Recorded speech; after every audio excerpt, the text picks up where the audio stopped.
A pergunta de Jesus aos seus discípulos continua ecoando a nós hoje. Por que vocês estão com tanto medo? Marcos, capítulo 4. Então perguntou aos seus discípulos: por que vocês estão com tanto medo? Ainda não têm fé? Eles estavam apavorados e perguntavam uns aos outros: quem é este que até o vento e o mar lhe obedecem? A pergunta de Jesus, por que vocês estão com tanto medo, é respondida pelo próprio Jesus, através de outra pergunta, feita de forma retórica, que não precisava ser respondida, pois a realidade de que se encontravam apavorados e perguntando uns aos outros, quem é este que até o vento e o mar lhe obedecem, mostra que, de fato, naquele momento da história, eles não sabiam quem verdadeiramente era o mestre a quem estavam seguindo. Por isso mesmo, a fé deles não tinha consistência, densidade suficiente para poderem descansar em Jesus em meio à tempestade. O texto nos afirma que mesmo eles tendo buscado pela intervenção de Jesus, eles não sabiam de fato quem era Jesus. As perguntas levantadas por Jesus nos dizem que eles não deveriam ter sentido medo da tempestade e nem de suas consequências.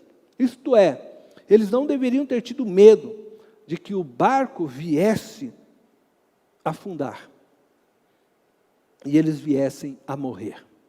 Assim como nós, eu e você, não devemos ter medo da epidemia e nem de suas consequências.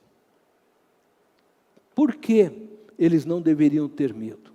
E por que nós não devemos ter medo? Porque, embora sejamos responsáveis por nossas decisões, e certamente iremos responder por elas, e embora estejamos sujeitos a sermos pegos de surpresas por tempestades, existe uma história maior do que a nossa, que está sendo escrita sobre a nossa história. Enquanto estamos escrevendo a nossa história, Deus está escrevendo a história da redenção humana e de toda a sua criação sobre a nossa.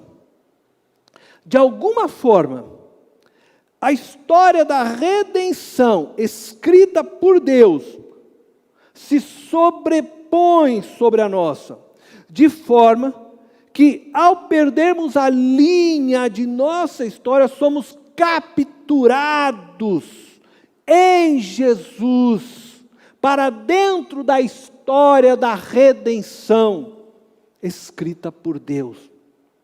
Portanto, não temos o que temer, pois Jesus nos conduzirá ao porto celestial com segurança.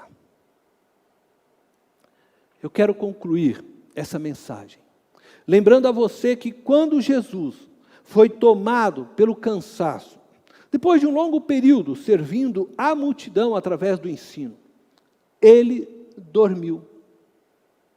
Talvez, diante esta pandemia, mesmo confinado em sua casa, você esteja cansado. Cansado do confinamento, das tarefas domésticas, de ouvir notícias desanimadoras, cansado de tantas lives, ou quem sabe você esteja cansado porque seu trabalho neste período de confinamento se intensificou ainda mais, ou por alguma outra razão, você agora se encontra cansado, ou cansada, fisicamente e mentalmente. Assim como Jesus. A primeira coisa que você deve fazer é descansar. Vai dormir um pouco. Dormir pode ser simplesmente se desligar por um período dos noticiários, se desligar por um período das redes sociais e dos grupos de WhatsApp. Dormir pode ser mandar a neura, embora e relaxar um pouco com relação às tarefas domésticas. Dormir pode ser adiar um pouco as decisões que pretende tomar. Jesus dormiu e continuou dormindo enquanto a tempestade agia contra o barco, porque ele sabia que a sua história como homem estava atrelada à história que o Pai estava escrevendo. Jesus dormiu porque confiava no amor do Pai por ele. Jesus sabia que enquanto ele dormia, o Pai o vigiava.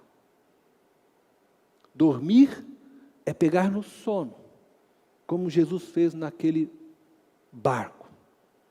Só é possível para nós que cremos em um Deus que se faz presente em nossa história, enquanto a escrevemos.